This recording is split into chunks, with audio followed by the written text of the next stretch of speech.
20 Transportation Committee meeting. I want to call everybody's attention to the agenda. We're going to try to follow the timeline here as best we can to try to keep this to an hour. I know all the council members have a meeting a half hour later when this meeting is supposed to end and probably need some time to get ready for that. So we're going to try to respect the hour as best we can. We'll go through introductions. My name is Chris Hammer. I'm the new Assistant City Engineer here and the liaison for the Transportation Committee. I have a little bit of experience in my former job at Bainbridge Island working with our Multimodal Transportation Advisory Committee. I did play basically the same role there, a liaison, for a number of years there as well. So let's just go around the table. Beck Ashby, City Council. Jay Rose Pepe, City Council. Scott Diener, City Council. Nick Bond, Community Development Director. Mark Dorsey, Public Works Director, City Engineer. Robert Johnson, the Mayor. Noah Crocker, Finance Director. So our next order of business is roles and responsibilities, and the first order of the day is to elect a chairperson for the committee from the council members. That end of the room. Nominate Beck Ashby. I'll second that. The quickest nomination. Is Beck willing to accept? Yeah, Beck can accept. Okay. All right.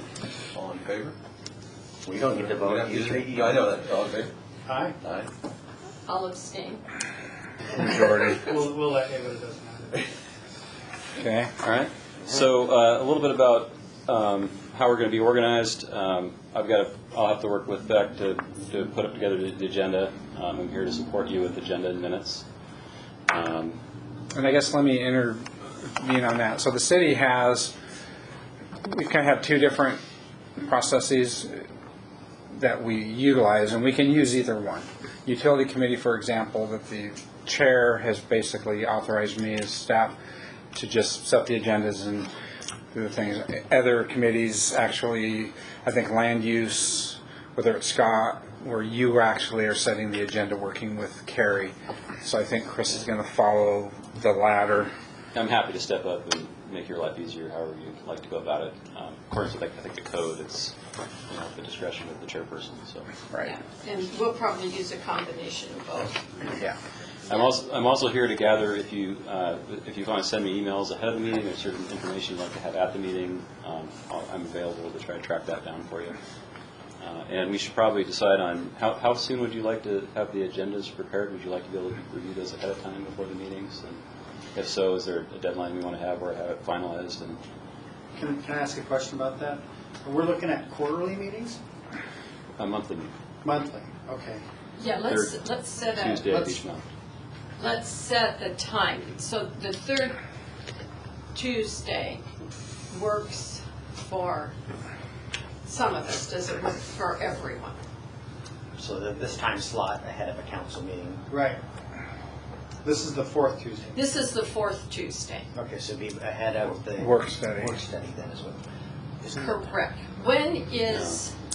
I thought finance was the third. Right. It floats. Maybe Yeah, I have finance. it on the 4th. I maybe misquoted. Yeah, we're on the fourth. Okay, it's the Thursday. same. I'm fine with that. Okay. Is fine. The fourth. Okay, and I'm good with that. Okay. And I only ask because originally, earlier we talked about quarterly meetings with the Transportation Committee, but it sounds like it's going to be monthly, which I'm okay with until we run out of business and it needs to slow down. Well, again, we do the same thing in the utility. We meet monthly, but we often depend on what's happening. We just Okay. post. It's easier to cancel a meeting than it So- is to put another one in. Fourth Tuesday at 5. And I appreciate everybody's diligence for having it before the council meeting. I know you guys have time too, but it works better sometimes having it before council meeting. So thank you. So I know that if Chris, now that we have more staff, and thankfully, if Chris is able to get both the agenda and the documents out in advance, I think that's a I decision. prefer it that way. I know A couple you- days beforehand. Like the Friday before Yeah. gives you the weekend. Yeah. I know with the utility that I know that's been your request, and I've not been able to fulfill that. But even if it's just getting the agenda out, You may not get all the supporting documents, but we'll try to. I'm sure you'll have the agenda. Sometimes it just gives you a thought process for questions and stuff. That's the only thing to know what the topics are. Now, is that paperless then? We're trying to get everything paperless. Right. I just need to know whether I'm coming in or not, and I'm happy to do either. Do you have access, I guess they don't have access to the internal drives, so I email it every Friday to. Yeah. Okay. And if you could all have, by midweek, any requests you have or anything, or any agendas to set, let me know. I would- I'll tell you Add it to the what agenda. I've been used to on economic development. Okay. Is Carrie will send out, she would send out an email like on maybe Monday, whenever. And she would say, does anyone have any agenda items for economic She development? also does like 2 Mondays in advance. In advance, Yeah. and then she gives this till like Thursday, and then she will publish the agenda and get the stuff together. Okay, I'll do the same thing. So I recommend that maybe you work with Janine and create a page on our webpage versus, and then Oh. you email a link to the council members. So that way members of the public can review those agendas and those supporting documents too. And we don't have, we're not posting different places, that we create a button within our webpage, and that's really where you could get it there, and then the clerk's office can show you how to email if you can't figure it out yourself.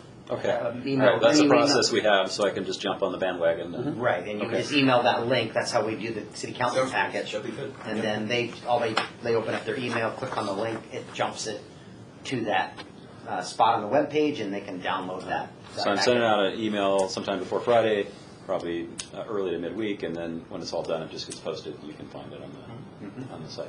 The other thing, we've got an agenda here today, but we may, as a committee, want to decide what are the important topics that we talk about, because I suspect that the first period of time will simply be educational. Yeah, this first meeting is intentionally, it's just being a one-on-one.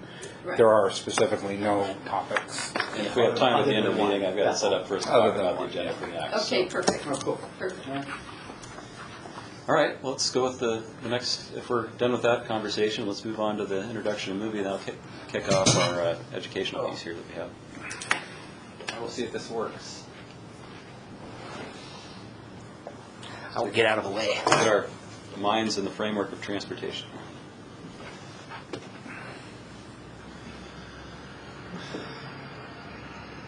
Can you hear it? No. I think you're. Oh, you're on mute. It's muted on my computer, maybe? No, doesn't have a slash to it.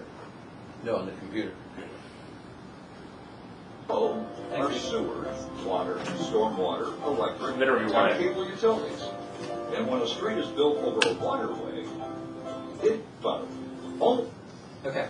So the reason we're showing this video is because when Chris met, we discussed how we want to roll out the transportation committee, and we do want to start from the ground up, right? Just want to build a base of knowledge amongst everybody as we go throughout the year. So we really try to scale back the agenda tonight. Basic level, one-on-one. We would almost like to roll us out as a 101, 102, continue to build on our transportation knowledge. So we found this video because it was kind of fun. It was done by AWC, and it's Transportation 101. almost every trip in Washington begins or ends on a city street. And as Washington's population and economy grows, so does the demand on the transportation network. City streets are more than just a road. Above ground, there are pavement, sidewalks, curbs, gutters, lighting, landscaping, but below are sewer, water, stormwater, electric, and cable utilities. And when a street is built over a waterway, it even incorporates fishing passage into the design. Our transportation system is one of the most valuable assets we have. It's no small cost to ensure that it's well built and maintained for today and the future. But our city streets lack a sufficient revenue source. City transportation systems must compete with important priorities like police and fire protection, parks and other programs and services. What about the gas taxes we pay at the pump? Well, most of that goes to the state to pay for highways. Cities receive only a small portion, and as the population has grown, your city's share hasn't kept up. It takes a while for a pothole to develop on a city street. However, it just doesn't make sense to defer maintenance. While maintaining our streets may cost a lot, paying for reconstruction down the road costs a whole lot more. All this means that as cities grapple to fund priorities, we need to ensure our transportation systems are not neglected. We can't throw future generations under the bus. We all need to work together to make sure these important assets are well designed, constructed, and maintained. Guys, you recognize that The voice? challenge in front of us. Who's that?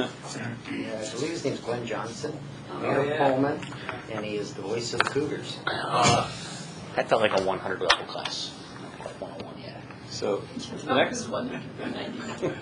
so the next thing I'd like us to do is tie that into our own transportation comprehensive plan. And there's a purpose and vision that's there, and I think this could be, as we start to get priorities and that kind of thing, then this is a good thing to kind of refer back to. The purpose and vision of the transportation policy element is to provide a safe, dependable, properly maintained, fiscally and environmentally responsible multimodal transportation system, like that word, that is consistent with and supports the other elements of the comprehensive plan. The transportation system should respect community character, environment, and neighborhoods, improve mobility and safety, minimize impacts from regional facilities, and promote increased use of transit and non-motorized travel. The transportation system needs to be both locally and regionally coordinated, adequately financed, and community supported, and that's something all of us can work together on.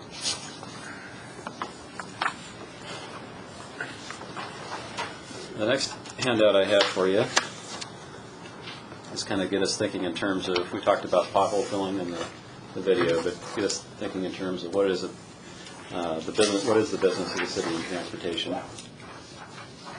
And I've got a little matrix here for us to look at.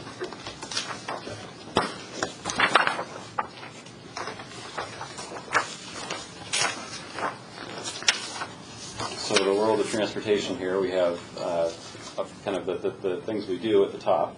So on the left, we have all the improvements, the projects, and the heart of that is in the center too. One is built to, actual improvements, making things better than the day. The center is about preservation, so it includes things like overlays and repairing sidewalks and roadway stabilization if we have slides, and repairing guardrails and those kinds of things that aren't the typical operation maintenance things that are done.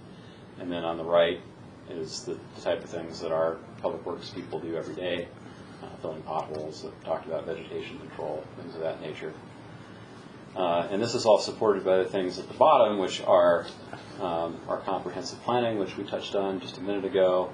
We have a roadway safety plan and corridor studies, and our transportation improvement program, and our transportation impact fees, things like that.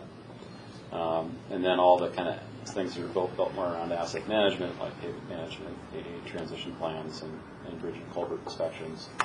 And then the things we do every day that support what we do on a regular basis, like sign inventories and traffic investigations and things like that. So this is kind of the touches on the kind of the gamut of things we do, just so we keep that in mind. And how much gas tax do we get a year from the video?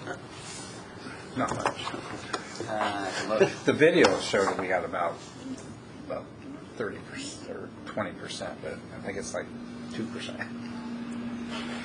So and then I wanted to, as far as the Education 101, start with some of the basic planning elements that we have in our transportation element of the comprehensive plan.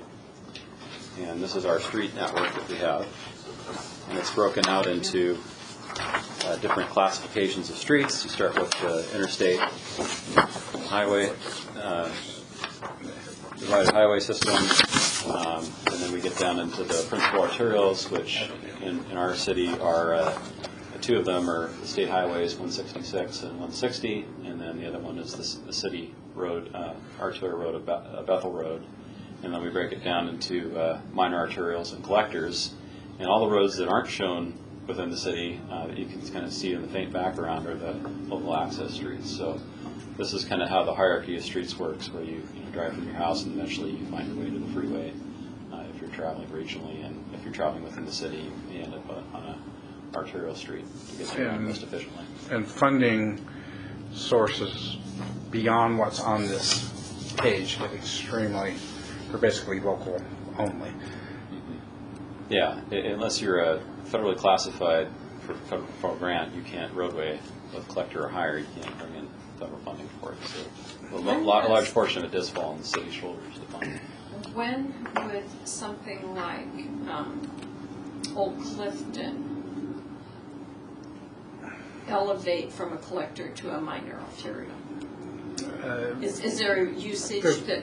There's a process. The mayor just signed one just the other day where Kitsap County goes to WashDOT. They basically request an FCC change, classification change through WashDOT local programs. So There has to be, like I said, certain usage and. there's criteria that needs But to you can, like you're hinting at, you can game that a little bit.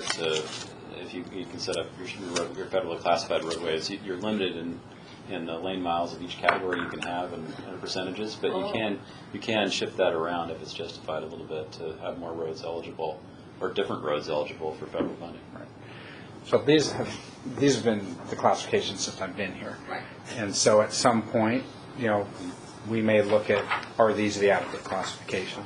The key thing is there is a process by which we can request change. Yeah, we're sending them around. These are new ones. I would assume that you mentioned Old Clifton there, as that That's what I was thinking, that's where the it's. traffic counts are going to warrant that at some point. It would seem like that's the one that would have more growth as far as usage than some of the others. Yeah, maybe it becomes an arterial at some point. And then the next, Can I, what's our lane mileage? Like 37?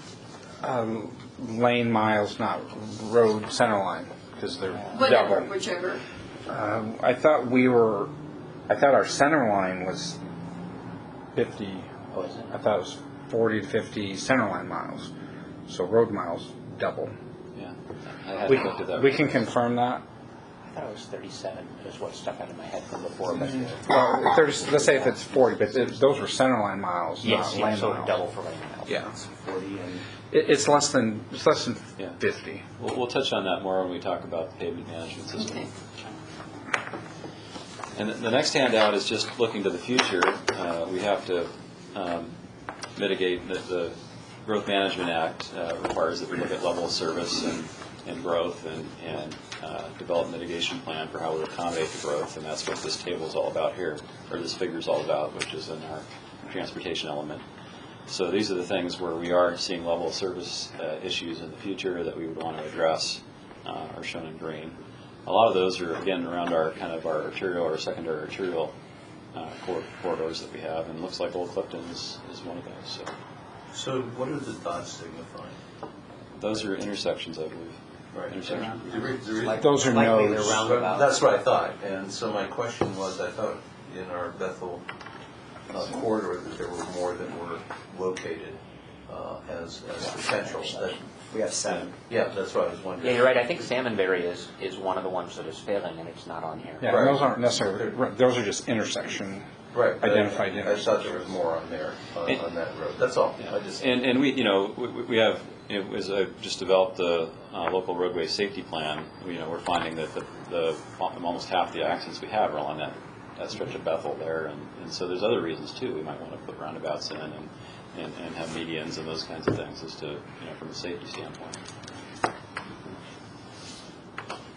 So that's these are kind of some of the basic building blocks that we have in our transportation plan. And on that graphic, should we mention just the level of, so we have an adopted level of service D, and it's like letter grades in school, A, B, C, D. If something drops below D, it's considered an area where you need a project to mitigate those deficiencies. And we have some Fs, don't we? Oh yeah, we have Fs, we have Es. And I guess while you're bringing that up, can you then just elaborate then when it comes to concurrency? I think it's important that there's an understanding of impact fees as they relate to an existing condition versus a condition that is caused by the development. Well, so our concurrency code says that if a development project causes an intersection or a street segment to drop below the adopted level of service standard, then they either have to mitigate that impact or we have to deny the development project. In a lot of cases, the projects that are already failing, the development isn't causing it to fail, the development is just making it worse. And so it's only when it takes it from a D to an E that improvements are required under the concurrency statutes. So to use an existing one, so Adagio, off of Blueberry, really didn't, that was already an issue. Yeah, well, and they were required to do the improvements at Bethel. Right. So the turn lane there and a temporary signal. Right. Yeah, but not a full-blown, Not about it. I think the good example, and I'll say an unnamed commercial development at the intersection of Bethel and what's the road? Valier. That's an example where you would love for that development to have their impact fees to be able to go or compel them to make improvements. That corridor is already failing, so it's you can't apply that standard. This one with the intersection, do we think this needs to be different than it is? It will change with the next comp plan update because we Okay. did the Bethel corridor study. We've made some new assumptions about growth as part of that study, and I think there's, like, Salmonberry isn't on there, and Salmonberry Right, and Mitchell, the one we're talking Right. about at Lincoln isn't on here. Yeah, this is 2016. Right. That was our last transportation plan. So this is what's currently adopted. So the other thing that you should have in your hip pocket is our transportation improvement plan. And so it comes in two flavors here. We have Tier 1, which is the ones that are in the 6-year window that are considered to be more fiscally constrained, that we would, in theory, have the ability to deliver these with the revenues that we bring in, or close to that. And then we have the 6 to 20-year period is the Tier 2 projects that need a bit of an identified. And then presumably at some point, as we complete projects in the 6-year window, would be moved up based on your priorities and put in the 6-year window. So this is really good background information. It's kind of what we're trying to build our improvement program around. And we adopt a new 6-year Tier 1 and Tier 2 every year as part of our annual comp plan process, just to continue refining as we get better cost estimates, as we get additional information or prioritize things, or if we don't get a grant, we may have to shift a project out a year. So this gets amended annually. And isn't that, we have a biannual budgeting process, and aren't we trying to do this ahead of that this year? Correct. Because so we'll be looking at this in more detail in the next few meetings that we have. Be nice to have that body work done by June so that it can be embedded into the budget process. June-ish would be a nice timeline. Sorry, Scott. Are you just applying an inflation factor to these, or what does it take to update the cost of anticipated design and construction? Again, these numbers are Rough order. rough order magnitude numbers. There is absolutely no science. Until you have an engineer's estimate, and then, like the Anderson Hill roundabout, we assumed, I think, 1.5 million in our initial go-around in 2014, and then we started the design, we realized that there was going to be, more like 1.8, 1.7. So how are you updating the numbers then? As we get that information, we I see, update okay. them, and I would say every comp plan periodic update, we go through them and make sure that we've adjusted for inflation. And the CCI index, the construction cost index, Okay. is typically, sometimes it follows inflation, sometimes it's higher than inflation like it has been. I mean, That's a good guess. I guess they're like a swag. It's a scientific guess. And we can update those numbers with actuals once something gets built, like for Tremont. Now we kind of can have an idea of what a complete street per mile would cost and apply that. But it's got to be apples to apples. But like Nick said, until you actually design something and actually get bids, you don't know. And that changes year to year. It depends on steel prices, what's happening politically. You could have a project double simply because of something that happens in Washington, D.C. that affects the trade agreement with China, and suddenly your project doubles in cost. And the Bethel corridor plan, I mean, that's still a conceptual level plan, but it put new numbers. What we had at $33 million, I think it took it to $54 million as a result of actually going through the exercise and looking at right-of-way needs and other concerns. So, Okay, thank you. Okay, so we're actually on time as we're going through our agenda here. Good engineering. That's what I was thinking, only engineer. And There's plenty of opportunity to fall behind, don't we? So at this point, we thought that, we've heard some things from us as far as the kind of the basic background, the Transportation 101. And I imagine all of you have come to this meeting thinking about some of the things that are important from your perspective that we should be thinking about and trying to accomplish this year. Any thoughts you might have on this information that was presented? We thought I'd allowed 15 minutes here for a discussion amongst the council members and staff to the things that you're thinking about as we get started here with the Transportation Committee. For me, the elephant in the room is deferred maintenance and how you avoid that. We've got some pavement management costs that are kind of out of our league, and so we've talked about this a lot. How do we balance that? And I think I'm in with 976. Yeah, that right. We've lost $200,000 a year. So realistically, we need to be putting, as we're developing a budget, probably $500,000 a year into street preservation just to tread water. what was the amount we were needing just to maintain our grade, or I think our ID grade? It was 1.5 1.5 million. 1.5. Annually. And we're now 4 years behind on that. Yeah. Right. And I-976, the direct impact on the loss of our transportation benefit dollars is de minimis compared to what we will lose in loan or grant opportunities down the road. That's the big hit. Yeah. Those dollars needed for those big projects are just going to go away because the states currently put everything on hold that isn't currently in a funding phase. They're not approving any new funding phases, and that's every project. Like if you were in a right-of-way phase and you hadn't obligated your for City of Puyallup and you had a $3 million construction phase ready to go, that project's on hold. That's kind of what came out of that whole WashDOT state TIB committee was the simple thing was to not obligate any future phases. Well, it happened just on 305 and also. Yep.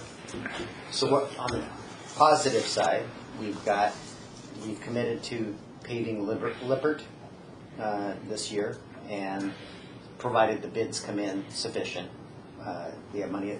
We have money we budgeted, and we're designing in-house the projects for Lippert, and then Sedgwick City Road from Sedgwick to the city limits headed south. Those for a complete street, completely repaving. So So can right we now- pause on that, because I wasn't sure we committed to paving. So again, when we set the budget, we anticipated the design work being done, some surveying, some design work. Right. We were anticipating an impact from TBD, and we said we would talk about this once the results came out. But we'll go forward with the design. And it was then that we said, if we lose the TBD money, then we need to regroup and think, do we really want to go forward with the paving projects Right. once the design phase is done? At this point, the only thing the Public Works Department is moving forward is on the design, and Chris, with his experience on Bainbridge, is working with Ian on a different type of design where you don't go out and do full strip topo and all the engineering. It's a unit bid based kind of contract, which will save money, but that's what we're going to focus on right now. I'd like to Let's- learn more about that at some point. Right, and let's pull back to what the committee, the council members were hoping to. Because Scott has mentioned the deferred maintenance and moving forward with the pavement management system we have. And did you have any particular, Well, I mean, it's, the idea of going into the budget season, what is our plan?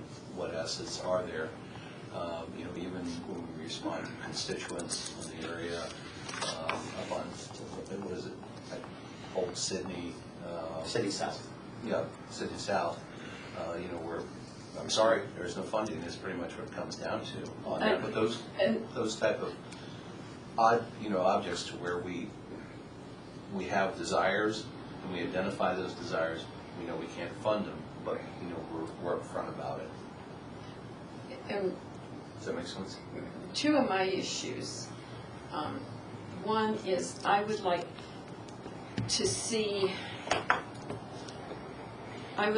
us to have a plan to implement our funding needs or our funding requests, in that we know the federal funding is a 2-year cycle. And this competitive cycle is seeking obligation dates of 23 and 24. So the next cycle that we could enter would be for obligation dates 25 and 26. So we're already with those obligation dates at the far end of our 6-year TIP.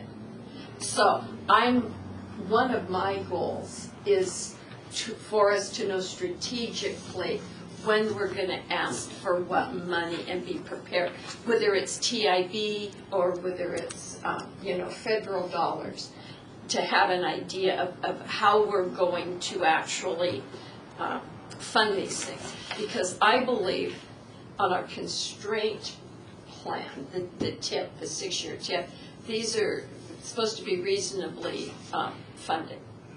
And most of our reasonableness on these fundings are grants we hope to get. And so what is the likelihood of success on those grants? So we do have some opportunities coming up with the TIB, especially this summer. So one of the things that I have in my parking lot is to take a little deeper dive into the whole world of grant funding and what opportunities we have this year and going forward. So we'll definitely look So at that's that. one, and my other one, and I think this is the area you were talking about. I say it's the quadrant from Tremont south almost to Highway 16. It's that Fireweed, Goldenrod. Sydney South is what we're talking Sydney, yeah, south. I thought you were talking about the real Sydney South. No, the Sydney Road's heading south from Tremont. Tremont. From Tremont, okay. And Tony and I drove that 2 weeks ago, and we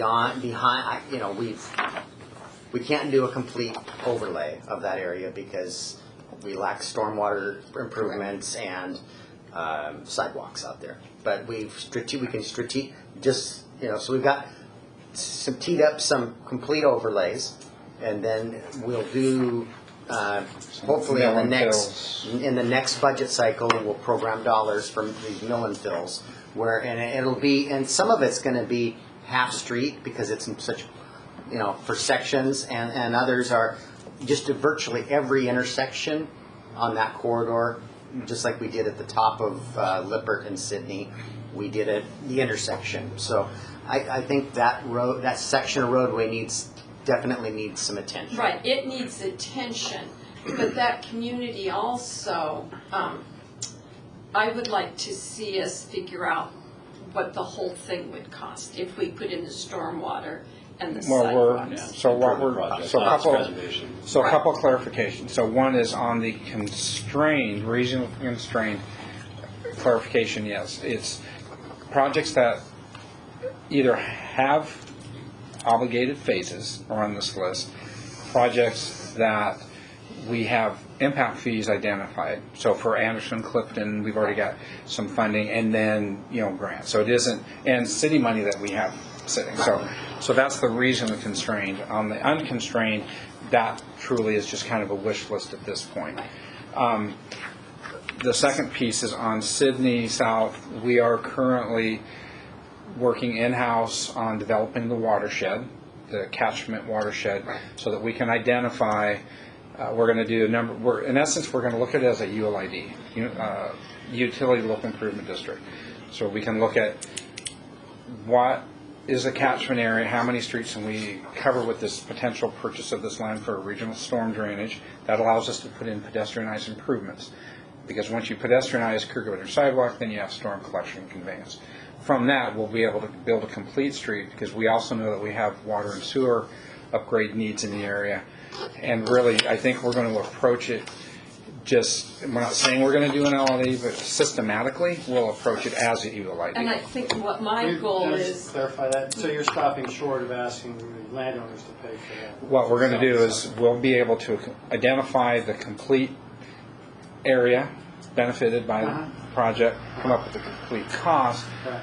prepare an assessment roll, so that you would set up all the parameters on a ULID so that you could look at that as an option and have real numbers. It's not saying that we're going to do an LID, but that's the best way to have a realistic Probably a $5 million cost. number. That's 20 million. 20, 30, 20 to 30 million. Yeah, it's going to be huge. But my goal is to have, at the end of it, I don't know how long it's going to take, but to have a plan so that we can engage the public and let them know what we're doing, because we continue to have infill development out there. Yeah, no, it's always been problematic. One of the challenges that you're going to have out there is there's several massive apartment complexes, and the owners of those apartment complexes, a huge, probably 50% or more of the users are in those apartment complexes, and if the owner of the apartment complex isn't willing to support the ULID, you're asking all of the homeowners to pay for something that's going to benefit these apartment complexes. Right. So if they're not willing to go along with it, you're going to have to compromise somewhere on paying for it. So, and if we didn't, I'd like us to end the discussion on that until later. We have plenty of time to follow up. Were there any other ideas, Yeah. big picture stuff that we want to get So out? one thing to be, the reason, and we didn't beat last year for it, but the TIB program, our likely candidate is that Anderson Hill Roundabout this year. And it isn't our biggest priority, but we have a pot of dollars, it will compete very well, and we have a pot of mitigation dollars that we can add to the equation so that our project competes really well. Going with your hat in your hand and not having anything for a match isn't going to work very well on other intersections that are probably a higher priority, but that particular area, we have a large chunk of impact fee dollars that'll make our project compete very well. So it's about capturing opportunity sometimes. Yeah, and that's a great point, because this is something that Chris and I were both struggling with. That's why we developed this strategic focus, or do we want flexibility that create opportunities? So Rob's speaking to, hey, flexibility create opportunities. And I was arguing with Chris, not arguing, but talking about how do we want to handle this as a committee, because we have a list of high priority projects. We want all our funds geared towards working that direction. And if we start to obligate the funds like we do with the other stuff, then it's delaying what we could possibly do. Yeah. So this is where me and Chris keep going back. We'll have obligated funds for these projects that we have, like Tremont, for example. We have a pot of money that's obligated to Tremont still, because we haven't completed that project, which is impacting these other projects we'd like to go forward with. And this is the balance of having a strategic focus with our limited funding dollars, and as well as having the flexibility to take care of opportunities when grants come available.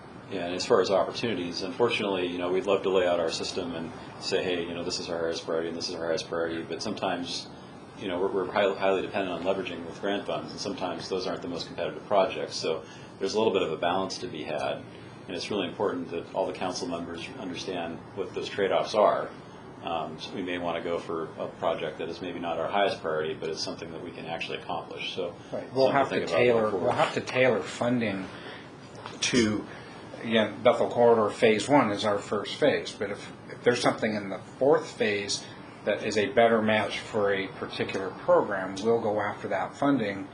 We're not going to say, no, we're not going to go forward with that because it's our fourth phase. So That'd be logical. Yeah. Well, and you Yes. also have a Growth Management Act obligation to make sure that the infrastructure is there to support your growth. And so you have to, we have areas of the city that are severely deficient in terms of infrastructure to support that population and employment growth. And so it's a balancing act between those opportunities and also meeting your obligations in your plans. Okay. Well, let's stop there on that I piece. just had one thing I wanted to add, and that was trying to leverage our opportunity with small grants. If we're fixing a safety improvement here or something there. And I remember it was the meeting right after we learned about 976, where I think, Mark, you had passed out 3 handouts that talked about 3 different kinds of grant opportunities. And we clarified at that meeting that those were pass-through, so it wasn't going to be impacted by 976. But I remember 2 of the categories. One was pedway improvements, and the other one was safety improvements. I don't remember the third. And the handout had a number of cities that had gotten a bunch of them. And we applied for one of those, or going to, for Phase 4, because Phase 4 of Bethel, because of the accident ratio, number of accidents there, will compete the best of the. Is that the one at Lincoln? The roundabout at Lincoln. Yeah, So and I would much have preferred to have been able to come with you a couple months ahead of time and Right. get everybody on board beforehand. We're going to go ahead and submit the application. Ends up being something that you don't want, we can always back out of it. Okay. But I we'll- was excited yeah. about that opportunity when we learned about it because I knew that it offered. But that's potential the for fixed- tailoring specific funding Yeah. to a specific project, and So it makes that's sense. the example and point right Yeah, now. yeah. And there's a lot of buildable And land out here. we're going to take a deeper dive, as I said, with the grant funding, and we're going to really get into you're used to the TIB program, the Urban Materials Program. You're used to the Surface Transportation Program of federal dollars, but there's a list of other programs that are out there that we can take advantage of, and we'll really uncover all that and look more deeply into it. All right, so we do have one item of business for tonight, and that is the Bethel corridor. This is to provide a little bit of education, I understand, ahead of your executive session today, and I've got some handouts for that as well.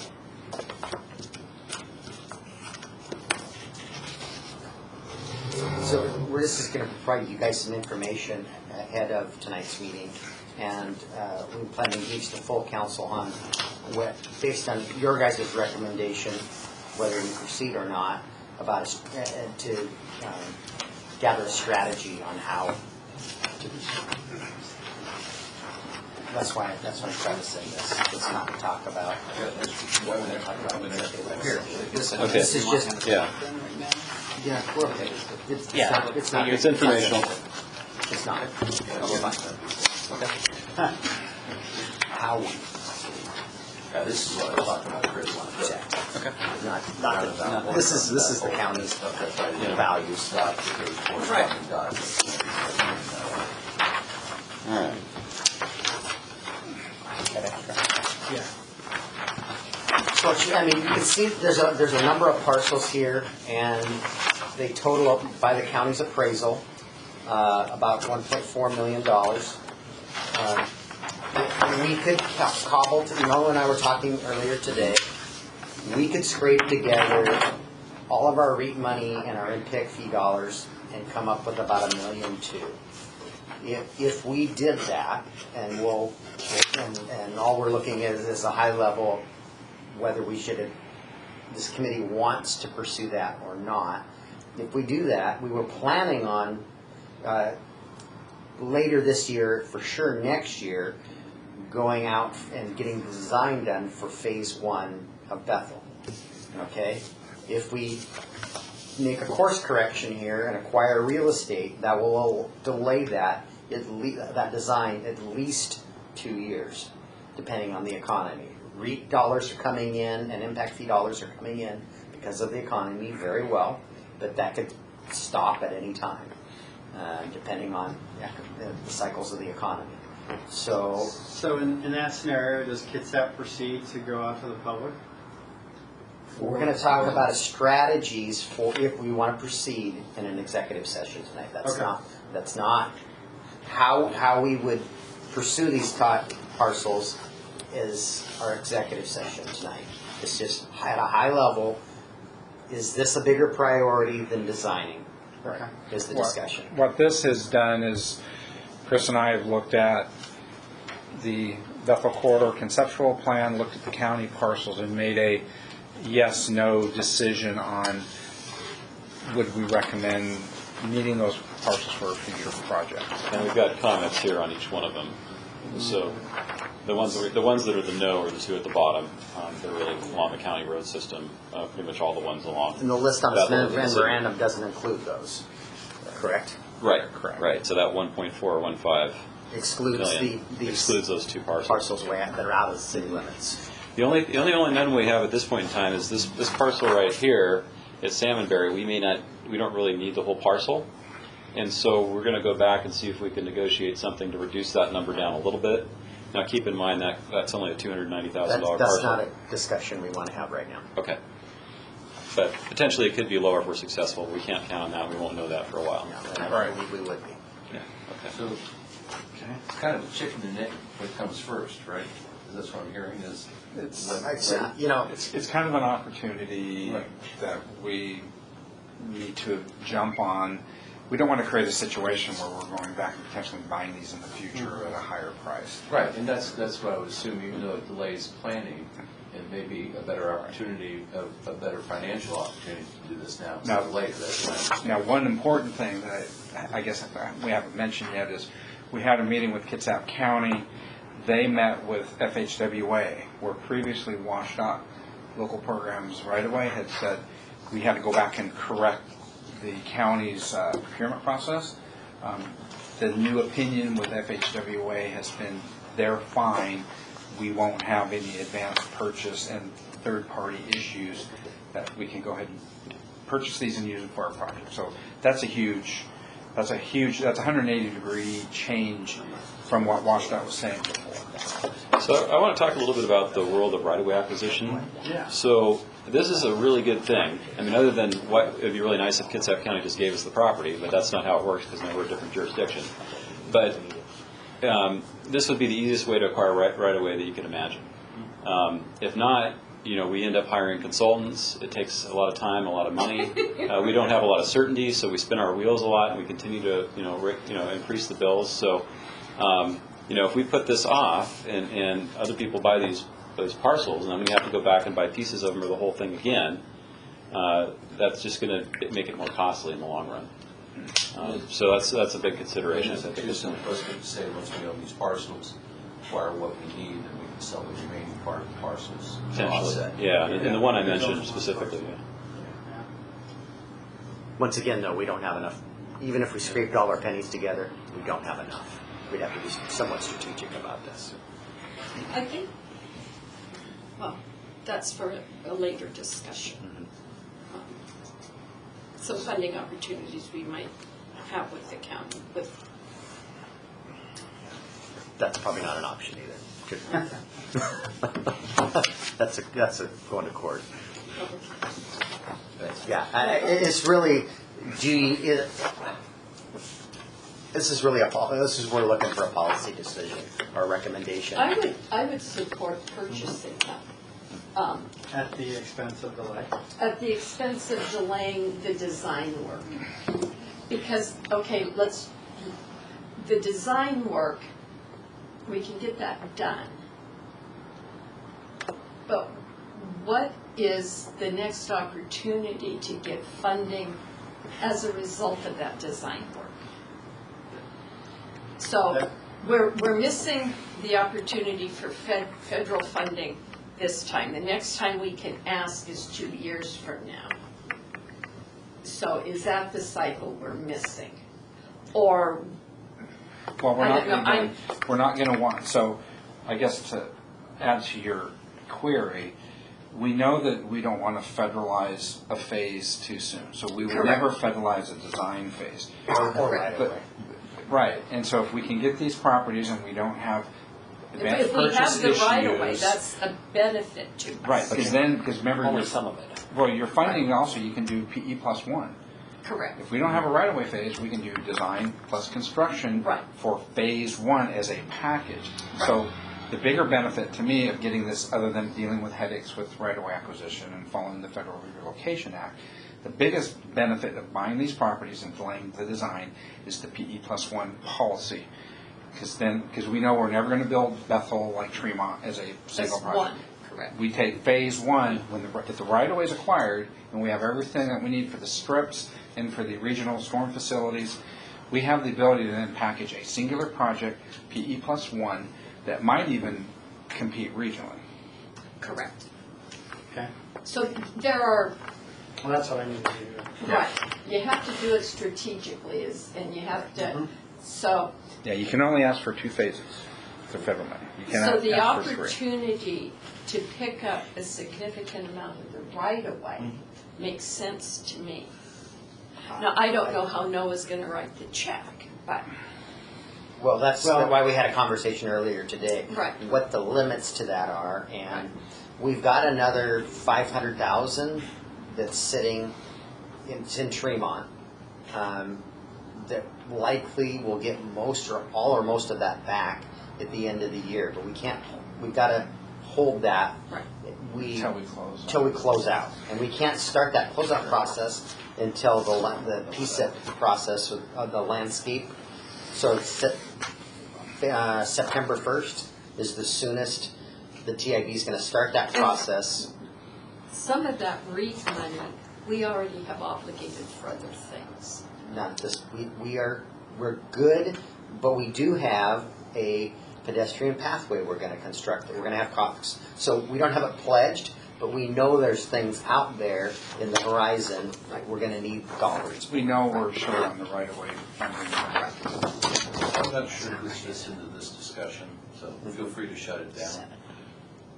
We talked several months ago about 400,000 from the county. That's Yes, and that's what gonna, I was alluding to. yeah, Okay, it's, I'm it's, sorry. that's gonna, it's just a separate issue. So, we could start litigation on that at any time, but you know, every time I say, yeah, we're ready to pull the trigger on that, I have something that I need to play nice with the county about, and Well, I was just asking. So I don't pull the trigger. Is it still alive or not alive? Because it is a valid not issue, that. and we need That's to what litigate exactly. that. That's the only way we're gonna solve it. But it's gonna ruffle feathers, Right.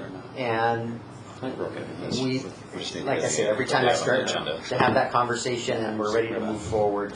It's still out it's there. it's a still pending there. issue. Okay, It's a pending that's okay. issue. We But need still, to- it's And- still out there. And our current attorney and our past attorney both agree, they owe us that money, it should have came to us in the annexation. Right, And and their- just and their because that attorneys was just- roads and stuff, I didn't know if that would be dedicated to that side of the Yeah, 16? Absolutely. Okay. It can't be. That's what I'm saying, okay, it can't be used part of that. That's a little Thank off you. topic, so let's wrap that up and Thank you. get back to the agenda here. All right, so just a couple of things to look at. We have some deadlines coming up, largely around updating our transportation. So we can back up for just, so largely we're supportive of bringing this forward for a larger discussion. Yes. Okay. Okay. That's what I thought I heard. So I'm working on the update with our consultant for the transportation impact fee, and that's getting into a lot of the concerns you had with the budgets for the projects. I'll be looking at that in a little bit more detail. But that's got to get done around in advance of finalizing the transportation improvement program, the recommendations that we have for council. And we have to do the McCormick agreement on transportation because we're asking them to roll the McCormick traffic impact fee into the citywide fee. And so there's several moving pieces that have to advance together. Am I remembering correctly that in order to be included on the impact fees, they had to be in our 6-year tip, No, they have to be on our 20-year tip. our 20-year? Yeah. And you can do the calculation either as a 6-year tip and then divide the total cost of that by your 6-year growth, or you can do the 20-year tip cost and divide it by your 20-year growth, and so it comes out proportionate. So as far as setting the future agendas, that's one that we'd like to get on for next time. And then, again, we got to follow up and finalize the tip ahead of the budget process, and I have June down for that. Hopefully that's, we need to get to the finish line by then. And So we'll want to concerning- discuss it, we'll want to get on those discussions with this committee in advance of that. And I would just encourage you in reviewing the 6-year tip to be thinking about which of those projects are priorities for our traffic impact fee discussion next month, because the fee changes depending on which projects are included or not included, and it's a pretty wide range of what it could end up costing developers. I'm remembering when we set the impact fees a few years ago, that we really looked at the tip. Yes. We did. It was we almost did a gap analysis. Correct. So one thing we need to add to the 2020 list is the TIB UAP in August. Yeah, so we're trying to, that's what I have down for June. We kind of need to get any direction by then so we can finalize those. And that acronym means what? Transportation Improvement Board's funding for the Urban Arterial Program. That's for the roundabout at Clifton and Anderson. Did you say UIB? UAP, Oh, okay. Urban Arterial Program. Okay. That TIB has several programs. Yeah, we may want to look at a few additional ones as well. Right. I'm just going to say this out loud. I know that we have had projects before the TIB that we weren't as successful with as we thought we might. How much influence is the fact that they gave us all of their money that 1 year? That's why I we, mean, how long do we have to wait in line? I'm hoping that this next year the forgiveness period will be over. and I think it's really important that we have that we're not asking for the maximum, that we've got, like this Anderson Hill roundabout, we've got significant skin in the game, and that they're the last piece. We've got impact fee dollars and the mitigation dollars that we got from Bayside, you know, and we need to bring a lot of our dollars for that sub area, because that sub area has its own pot of dollars that can only be spent out there. And I think it's also important that as we're right in the throes of wrapping up with TIB now, I mean, I'm thinking definitely mid-March, we're going to be done with them. Our completing the project and performing is also going to be a huge point gain for us, because we delivered on, you know, for them specifically. On time and on budget. On time and on budget, yeah. Well, mostly. Well, no, their 8 million is, you know, We we spent their 8 million. So I'm thinking we're going to get into the transportation impact fee discussion next time around, and then after that, we should probably start talking about the World of Grants in April. There's room on the agenda for other items of discussion as well. So I'm also hoping maybe by the next meeting we'll have a little bit of that Sydney South watershed, at least the watershed developed. I already have most of it done before I turn it over to Ian, so it won't be that much to at least identify a benefit area, and then identify what roads are in it. So like a framework. So you can probably do maybe 2 topics a meeting, the big ones, and updates on things. And that pond, we likely can use our stormwater fee dollars to buy that piece of property, but we don't have anywhere near that. It'd be about $1 million purchase to buy that 20 acres that we'll likely need out there. Is that rolling property? Most likely. Could I ask Beck to articulate better than I could that why we stood up this committee? Because I don't think that's been articulated yet about why we wanted to end one committee and stand up the transportation committee. And you articulated that very well when you were having discussions, and I think they need to hear that. I can remember what I said. Because the 3 of us were on the Economic Development Committee, and I proposed, I thought that had kind of run its course a little bit, but at any rate, transportation is one of the biggest issues that our city's facing, that the transportation infrastructure. And we didn't have a committee of council members that was looking at that at all. And it just seemed important that it be vetted a little bit through council, through the policy people, and that we have a better handle on it. Because I know utilities, that has been in place for a long time, and the people that sit on the utility committee know where the wells are and the lift stations and all of that. And it seemed like we needed to be deeper vetted into the transportation element. Well, Yeah. well, let me add to that, because I think there's a historical perspective that'll help. So when I came here, we have the street committee, and the street committee, because the city had been historically benign to transportation in general. Right. It was the head in the sand, transportation. We were the small town that wanted to stay small. So the street committee was handling potholes and right-of-way issues and those sorts of things. Street committee, And parking probably. parking, they became the land use committee, and they stopped the street committee because there was this shift where there really wasn't enough street versus these other parking and these. So land use, street morphed into land use. So when land use happened, the transportation element of the street committee just fell away. And you're right, 2 things happened. Street morphed into land use, so streets was silent. Then we started playing real ball, right? We went to the major leagues with Tremont and Bay Street and all these federal projects. Those occurred at the same time, right? So you have this huge emphasis on major transportation projects and delivering on projects that we obligated in 2005. Street committee went away, and now there's this void between what staff was doing, just working like hamsters, trying to turn out projects, and because things were already in the works in 2005, there was no legislative input. But now that we're closing some things out, you're exactly right. And now we have an actual transportation, a tip that makes sense. We have projects we're closing out. We have major projects to move forward. We've doubled in size since I've been here. And now the need is to take streets back and call it transportation, and you know, and create that relationship again between the legislative body and the staff. And I don't know who I've said this out loud to, and if I've said it to this group before, but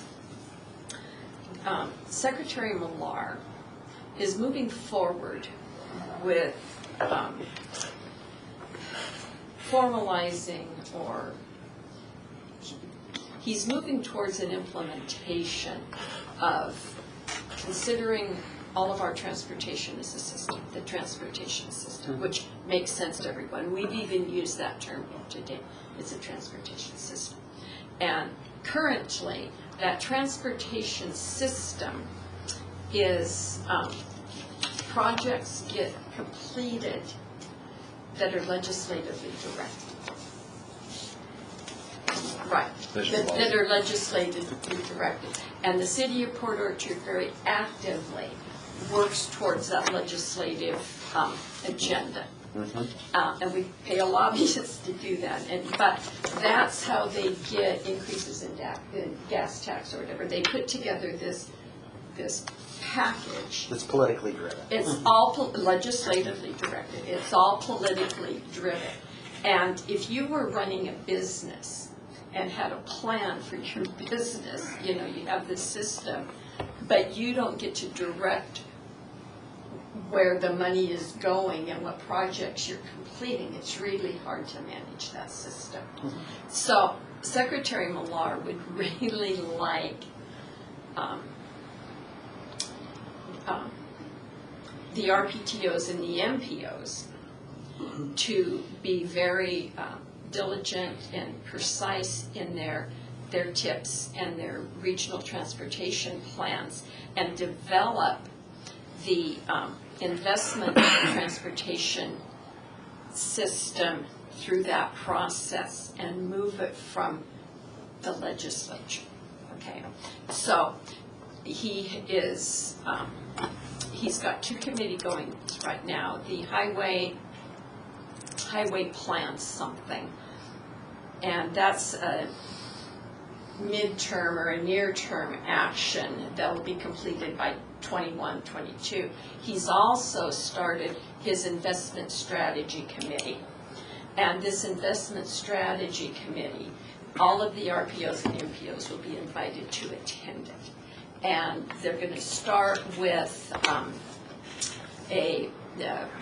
what is the question we're trying to answer, and they're going to move forward through this work so that they can, I believe, present it to the legislature, see what the RPTOs and MPOs can collectively do together.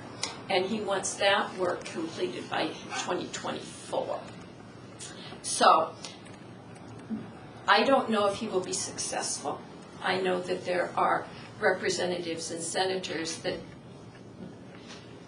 do not trust DOT to put through the priorities. And here's the challenge I admire what he's trying to do. Correct. The challenge is our state routes and interchanges, and the ones in Mason County and Clallam County don't compete on a regional basis very well. And the I-5 corridor will suck up all the money.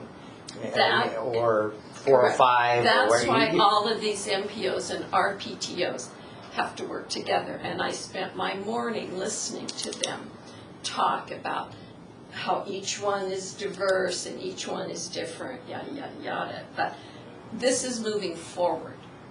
And so we need to be aware of that. And one of the advantages for Kitsap to be in PSRC and also the Peninsula RPTO is with PSRC, any representation we had at these meetings would go through Seattle. It would go through, the larger jurisdictions. Well, for the Peninsula RPTO, the current chair of that can participate. And if you would like to know who was selected as the chair last week, that would be me. So, so we can get some good information and participation in that. I think it's important we participate. I'm just concerned about the outcome. Well, and there's going to be significant resistance at the legislature. And there's resistance with the RPTOs and the MPOs. But he's got his train moving. So can we circle back on where we started this? Because Jay was talking about, okay, what is the role of this I committee? think there was one other thing, at least, which was the payment management program Yes. kind of opened our eyes, and then we wanted to be able to influence to the extent that we can what that looks like moving forward. The And budget. to a lesser extent, I think the ADA improvement programs, and maybe just having more of a thumb on the pulse of what was going on. It's just dollars. Yeah, It's just dollars, guys. but also understanding. We have a list. We know what the projects are. It's Yeah. just dollars. And we got handicapped farther when 976 passed. So, Well, the other thing we have to talk about with NOAA is how to replace the 200,000. Yeah. So that brings me back to what I was going to say is that on the Finance Committee, we actually have defined what our role is. And it's on all our agendas. It says the Finance Committee provides oversight of city budgeting, financial planning, reporting. So this committee recommends long-range financial goals with funding strategies for operating capital budgets. Human resource is issues requiring policies, direction brought before the committee, and the committee serves as an advisory forum for transportation and street maintenance funding and funding related to the TBD. So I'm wondering if this is something for you three to think about is how do you want to define in a statement what our role is? So when we talk to the council members or in the public, we have a statement that defines what we see this committee's role is in the greater context of our city council. Okay. So that's where you're going, Jay. Yeah, I mean, it Defining is, what the and role that's, is. you know, this is a great first meeting. Thank you, Chris, for putting everything together. But you're right, part of it is that definition of when we had, and thank you for the history there, Mark, on where the gap came in and what's standing it up. But I think that's a good place to start for the next meeting. Yeah, to me, I like things simple, but this committee is, who is it? Winston Churchill said, hope is not a strategy. I think that the key thing for this committee is that we need to be very strategic and very intentional about what we do to meet our transportation system needs. Because what got us into trouble in 2005 was there was no intent or strategic thought. The city jumped into 5 federal projects with no wishes. thought, direction, and we've worked our tails off to, when we start, to get out of that, where we should have never gone there in the first place. So being strategic and being intentional with our transportation system needs is, I think, a part of what we need to be. That's good. I wrote that down. Oh, we wrote that down. That was good. That was like, That was his- wow. that That was was really great. good. And working together too, I mean, there's nothing worse than staff getting out of sync with council and then council turning around and not wanting to go forward with stuff we've invested in. Or So vice versa. yeah, or vice versa. So, we want to make sure we're all collaborating well. We good? So we're good. Back in a month. So it's the 4th Tuesday at 5 o'clock. Same time. We'll try to have another video for you. And next time, I want to just get some put a quick. bow around that last piece. Are you guys putting forward a draft charter statement, and are we? Well, Noah through. I think we can do a draft and play with it. Let you guys Okay. add to it. And I just We can build off of this, I think. Sure. yeah, it's pretty wordy though. Yeah. It's pretty wordy. I think Chris is an excellent add to the city. Missed Mike Pleasance greatly, but his expertise was more on the utility side of it, and it's a great fit for where he went, and he's missed. But Chris, we have a huge hole in transportation, and Chris's expertise is going to be very valuable. The king is dead, long live the king. We also don't want to forget Nick's piece. No. And the growth management piece in here. A lot of good planning work that's been done. Well, Nick is an honorary public works employee. All right, it's 6:11. Let's wrap it up. Okay, so we are off the record.